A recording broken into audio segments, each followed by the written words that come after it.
Assalamualaikum warahmatullahi wabarakatuh. Nama saya Dwi Lukini Saul Aziza, nomor induk mahasiswa 1902052609278. Saya dari offering T2, Prodi Pendidikan Seni Tari dan Musik, Fakultas Sastra, Universitas Negeri Malang. Di sini saya akan memaparkan tugas dari mata kuliah Kesenian Rakyat Bercerita yang diampu oleh Dr. Randa Endang Woro Suprihatin Dia Pratamawati, Magister Pendidikan. Cerita rakyat. Cerita rakyat adalah cerita yang berkembang di setiap daerah yang menceritakan asal-usul atau legenda yang terjadi di suatu daerah tersebut. Cerita yang berasal dari masyarakat dan berkembang dalam masyarakat. Cerita rakyat juga merupakan bagian dari dongeng. Ciri-ciri cerita rakyat. Yang pertama, cerita rakyat disampaikan secara lisan. Disampaikan secara turun-temurun, tidak diketahui siapa yang pertama kali pembuatnya.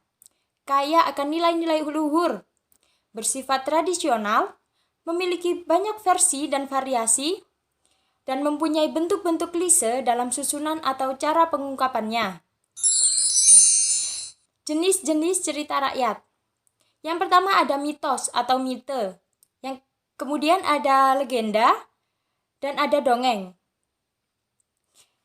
Untuk mitos, yakni cerita prosa rakyat yang dianggap benar-benar terjadi setelah dianggap suci oleh empunya.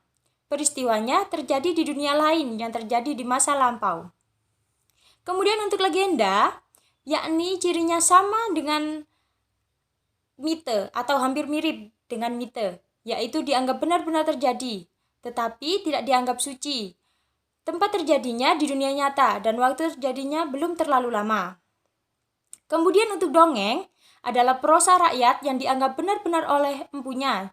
Cerita dan dongeng tidak terkait waktu maupun tempat. Kesenian rakyat bercerita.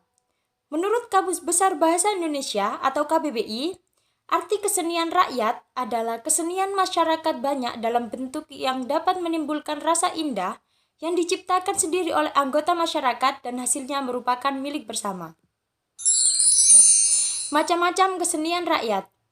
Yang pertama ada seni tari, kemudian seni rupa, seni musik, seni teater, dan seni sastra. Fungsi kesenian rakyat. Yang pertama untuk melestarikan budaya yang berada di daerah tersebut, kemudian untuk sarana pendidikan, dan yang terakhir adalah sarana hiburan. Hubungan antara cerita rakyat dan kesenian rakyat.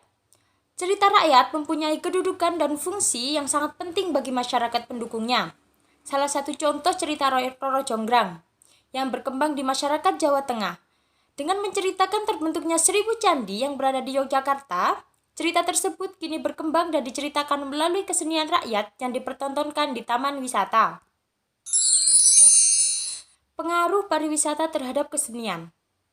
Yang pertama, melalui pariwisata, suatu hasil kebudayaan berupa kesenian-kesenian tertentu dapat dipromosikan dan diperkenalkan kepada orang ramai termasuk wisatawan. Yang kedua, pariwisata yang menjadikan kesenian sebagai objek atau atraksi wisata dapat menumbuhkan minat generasi muda untuk melestarikan kebudayaan mereka sendiri, terutama dalam bidang seni. Mereka berusaha menjadikan seni itu sebagai suatu atraksi yang sangat menarik para wisatawan asing dalam menyaksikan pertunjukan tersebut. Kemudian yang ketiga, melalui pariwisata, kesenian berupa benda-benda hias maupun benda pakai yang dapat dibuat oleh masyarakat sekitar kawasan wisata dapat menghasilkan rupiah. Dalam hal ini, pariwisata juga berdampak pada ekonomi yang tentunya juga melibatkan unsur kesenian sebagai objeknya. Dan yang terakhir, dengan adanya wisata, menjadikan kesenian sebagai objek wisata, terjadi pertukaran informasi antara masyarakat lokal dan wisatawan mengenai kebudayaannya masing-masing. Demikianlah yang dapat saya sampaikan. Kurang lebihnya saya mohon maaf. Wassalamualaikum warahmatullahi wabarakatuh.